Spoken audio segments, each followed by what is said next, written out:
Hi friends, welcome to super kitchen. நம்ம இந்த வீடியோவில் சப்பாத்தி ரெசிபி எப்படி செய்யறதுன்னு பார்க்க போறோம். ஜென்ரலாவே நம்ம சப்பாத்தியை சாப்பிடும் போது எப்படி இருக்கணும்னு நினைப்போம். மெதுன்னு சாஃப்டா நல்ல புசு புசுன்னு பூரி மாதிரி உப்பி டேஸ்டா இருக்கணும்னு தான். ஸோ இதே போல டெக்ஸ்சர்ல சப்பாத்திய ஒரு சொட்டு கூட எண்ணெய் சேர்க்காம நல்ல புசு புசுன்னு கூடவே நம்ம செய்யற சப்பாத்திய சத்தான சப்பாத்தியா மாத்துறதுக்காக எந்த பொருளை சேர்க்கணும் அப்படின்ற நிறைய யூஸ்ஃபுல்லான டிப்ஸ் அண்ட் ட்ரிக்ஸ் எல்லாம் சொல்லி தந்திருக்கேன். இந்த சப்பாத்தியை நீங்க 2-3 நாள் வரைக்கும் வச்சும் சாப்பிடலாம், கெட்டும் போகாது. குறிப்பா 2 மெத்தட்ல சப்பாத்தியை எண்ணெய் இல்லாம திரட்டி எப்படி சாஃப்டா செய்யறது அப்படின்றதையும் நீங்க செய்யற சப்பாத்தி இத பாருங்க. இந்த மாதிரி பிரிச்சு பார்த்தோம்னா நல்ல லேயரா இருக்கணும். அதே சமயம் இந்த சப்பாத்தியை சுருட்டி பார்த்தோம்னா காட்டன் கர்ச்சீஃப் மாதிரி இருக்கணும். ஹெல்தி வெர்ஷன்ல அல்ட்ரா சாஃப்ட் அண்ட் டேஸ்டான சப்பாத்தி எப்படி செய்யலாம்னு பார்ப்போம். இந்த ரெசிபி செய்யறதுக்கு நான் 3 மீடியம் சைஸ் அளவுள்ள கேரட் எடுத்திருக்கேங்க. இப்போ இந்த கேரட்ல இருக்கிற மேல இருக்கிற தோலை மட்டும் சீவி எடுத்துட்டு சுத்தமா நல்லா வாஷ் பண்ணிட்டு இந்த மாதிரி சின்ன சின்ன பீசஸா கட் பண்ணி எடுத்து வச்சுக்கோங்க.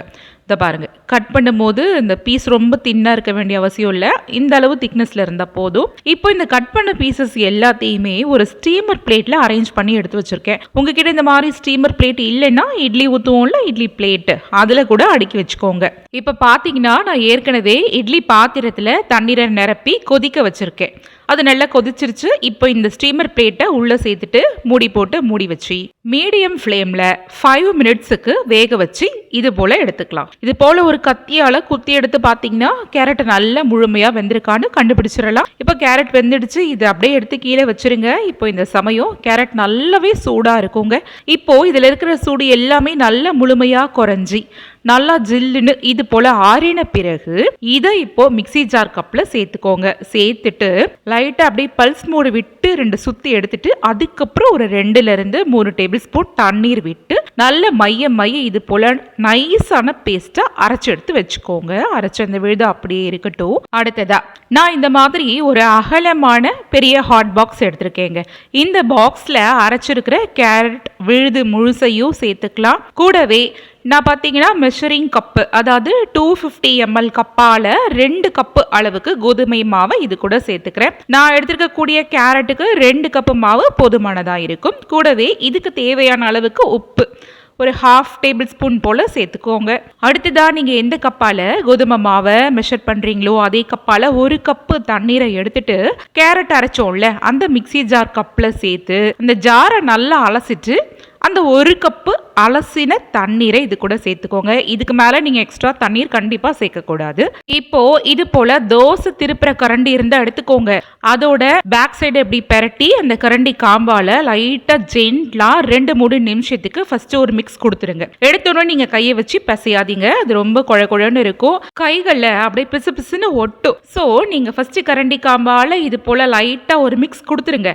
அதுக்கும் அப்புறமா கை வச்சு பிசைய ஸ்டார்ட் பண்ணுங்க.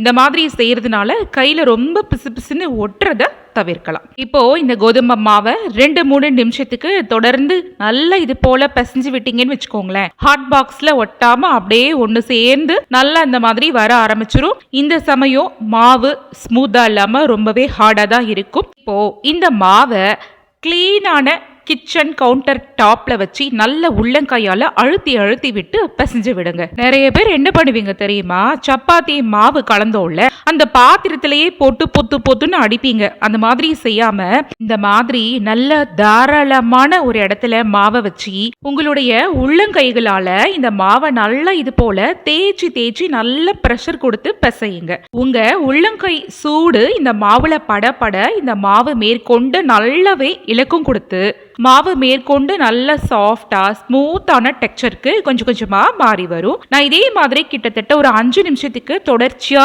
இதே மெத்தட்ல இந்த மாவை பிசைஞ்சு மாவை நல்லாவே ஒரு சூப்பர் சாஃப்டான டெக்ஸ்சருக்கு மாத்திட்டேங்க. நீங்க இந்த மாதிரி செய்து மாவை ரெடி பண்ணிட்டு அதுக்கப்புறம் சுடுற சப்பாத்தி எப்படி இருக்கும் தெரியுமா, அல்ட்ரா சாஃப்ட்னு சொல்லுவோம்ல அந்த மாதிரி இருக்கும். ஓகே, இப்போ மாவை ரெடி பண்ணியாச்சு. இந்த 2 போர்ஷனாக பிரித்து எடுத்துக்கிறேன்.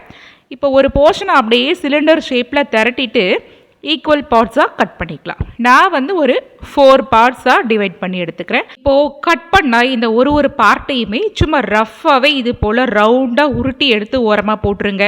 இதே மாதிரி நான் அந்த போர்ஷனையுமே ஈக்குவலாக டிவைட் பண்ணி கட் பண்ணி இது போல் ரஃப்பாக தாங்க உருட்டி எடுத்து வச்சுருக்கேன். இப்போ நம்ம இதை சப்பாத்தியாக திரட்ட போகிறோம். திரட்டுறதுக்காக கொஞ்சமாக இந்த மாதிரி கோதுமை மாவை நல்லா ஈவனாக டஸ்ட் பண்ணி விட்டுட்டு நம்ம உருட்டி வச்சிருக்க இந்த சப்பாத்தி உருண்டைய மறுபடியும் ஒரு நிமிஷத்துக்கு மட்டும் உங்க உள்ளங்கையை வச்சு நல்லா ஈவனாக இது போல ரவுண்டு ஷேப்புக்கு உருட்டி எடுத்துக்கோங்க. அதுக்கப்புறமா கோதுமை மாவுல நல்லா பெரட்டி எடுத்துட்டு இப்போ இதை ரவுண்டு ஷேப்புக்கு திரட்டிக்கலாம். பாருங்க, திரட்டும் போது ரொம்ப தின்னாவும் திரட்டக்கூடாது, ரொம்ப தடிமனா திக்காவும் திரட்டக்கூடாது. ரொம்ப தின்னா திரட்டினீங்கன்னா சப்பாத்தி சுடும் போது பிஞ்சுக்கும், ரொம்ப திக்காவோ திரட்டினீங்கன்னா சப்பாத்தி ரொம்ப ஹார்டா இருக்கும். ஸோ இது மாதிரியான ஒரு மீடியமான திக்னஸ்க்கு மாவை இது போல அழகா திரட்டி எடுத்து வச்சுக்கோங்க. திரட்டுறதுலயே இது ஒரு மெத்தடுங்க. அடுத்ததா வேற ஒரு மெத்தட்ல சப்பாத்திக்கு எப்படி மாவை திரட்டுறதுன்னு பார்ப்போம். அதே மாதிரி தான் மாவை நல்லா கோதுமை மாவுல டஸ்ட் பண்ணிட்டு ஃபர்ஸ்ட் எப்படி தின்னா ரவுண்டு ஷேப்புக்கு சப்பாத்தி மாதிரி திரட்டணுமோ அதே ஷேப்புக்கு திரட்டிடுங்க. இதுக்கு அப்புறமா திரட்டின இந்த போர்ஷன் மேலே கொஞ்சமாக கோதுமை மாவை எடுத்து நல்லா ஈவனாக இது போல் டஸ்ட் பண்ணி விட்டுட்டு இந்த மாதிரி நல்லா கையை வச்சு நல்லா தேய்ச்சி விட்டுருங்க. இப்போ இது போல் தேய்ச்சிட்டு மறுபடியும் இது அப்படியே ஒரு போர்ஷனை ஃபோல்டு பண்ணிவிட்டு இதுக்கும் மேலே மறுபடியும் கொஞ்சமாக கோதுமை மாவால் நல்லா இது போல் டஸ்ட் பண்ணி விட்டு தேய்ச்சி விட்டுட்டு இதை மறுபடியும் ஃபோல்டு பண்ணி மடித்து விட்டுடுங்க. இப்போது முன்னையும் பின்னையும் கோதுமை மாவை எடுத்து நல்லா டஸ்ட் பண்ணி விட்டுட்டு கையால் ஒரு முறை நல்லா தேய்ச்சி விட்டுட்டு இந்த 3 கார்னர்ஸில் உள்ள எட்ஜில் மட்டும் சப்பாத்தி தேய்க்கிற கட்டையை வச்சு லைட்டாக ப்ரெஸ் பண்ணி விட்டாலே போதுங்க. அழகான ஒரு ட்ரையாங்கிள் ஷேப் நமக்கு கிடைச்சிரும். இது சப்பாத்தி மாவு திரட்டுறதுல இன்னொரு மெத்தடு. நார்மலா இது மாதிரி திரட்டும் போது நமக்கு நிறைய லேயர்ஸ் வந்து கிடைக்கும். உங்களுக்கு பார்க்கும் போதே தெரியுதா?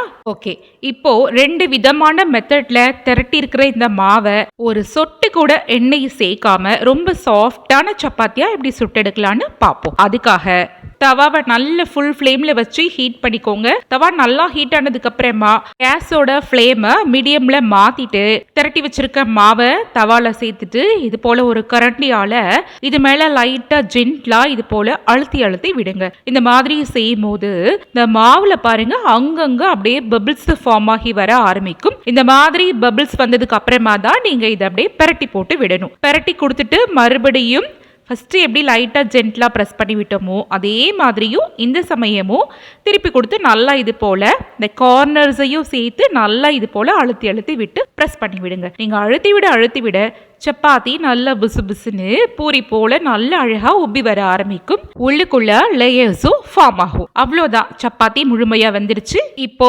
தவாவை விட்டு வெளியில எடுத்துடலாம். இப்போ அடுத்ததா இன்னொரு ஷேப்ல மாவை திரட்டணும்ல, அதையும் ஃபஸ்ட்டு எப்படி அழுத்தி விட்டு சுட்டு எடுத்தோமோ அதே மாதிரி இதையுமே ஜென்ட்லாக ப்ரெஸ் பண்ணி விட்டு சுட்டு எடுங்க. நான் இந்த சப்பாத்திகளை சுடும்போது ஒரு சொட்டு கூட எண்ணெய் சேர்க்காம தான் சுட்டு எடுக்கிறேன். இருந்தாலும் பாருங்க சப்பாத்திகள் எல்லாமே நல்ல புஸ் புஸ்ன்னு எவ்வளவு அழகா உப்பி வருதுன்னு. இதுக்கு காரணம் நம்ம சப்பாத்திக்கு மாவு பிசையும் போது நல்ல ப்ரெஷர் கொடுத்து நல்ல சாஃப்டான டோவா பிசைறதுனால மட்டும்தான். ஸோ பாக்கி மீதமுள்ள மாவை உங்களுக்கு விருப்பமான ஷேப்ஸ்ல இது போல சாஃப்டான சப்பாத்தியா சுட்டு எடுத்து வச்சுக்கோங்க. இந்த மெத்தட்ல செய்யற சப்பாத்தி சாஃப்டா இருக்கிறது மட்டும் இல்லாம இதுல கேரட் விழுது சேர்த்து செஞ்சிருக்கிறதுனால ரொம்ப டேஸ்டாவும் இருக்கும், சத்துள்ள சப்பாத்தியாவும் மாறிடும். இப்போ நான் தயார் செஞ்ச சப்பாத்தி எல்லாத்தையுமே மாவு கலந்த உள்ள அதே ஹாட் பாக்ஸ்லயே டிரான்ஸ்ஃபர் பண்ணி எடுத்து வச்சிருக்கேன். அப்புறம் ஒரு முக்கியமான டிப், நீங்க சப்பாத்திகளை சுட்டு முடிச்சதுக்கு அப்புறமா சுட இருக்கும் போது ஹாட் பாக்ஸ்ல வச்சு பேக் பண்ணாதீங்க. அதனுடைய வேர்வை தண்ணி பட்டு சப்பாத்தி கெட்டு போக வாய்ப்பு இருக்கு. ஸோ ஓரளவுக்கு சூடெல்லாம் குறைஞ்சி நிதானமான சூடு இருக்கும் போதே ஹாட் பாக்ஸ்ல வச்சு பேக் பண்ணுங்க. இந்த மெத்தட்ல செய்யற சப்பாத்தியை நீங்க 2 நாள் வரைக்கும் வச்சு சாப்பிடலாங்க, கிட்டே போகாது. டிராவல்கெல்லாம் ஒரு பெஸ்டான ஃபுட் இது. ஃபைனலா ஒரு சொட்டு கூட எண்ணெய் சேர்க்காம ஹெல்தியான வெர்ஷன்ல நல்ல சாஃப்டான டேஸ்டான ஹெல்தியான சப்பாத்தியை இது போல செய்யலாம். ஓகே ஃப்ரெண்ட்ஸ், நீங்களும் இந்த சப்பாத்தி ரெசிபியை உங்கள் வீட்டில் கண்டிப்பாக ட்ரை பண்ணி பாருங்கள்.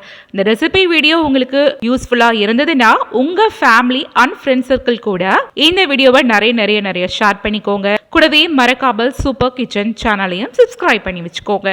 தேங்க்ஸ் ஃபார் வாட்சிங்.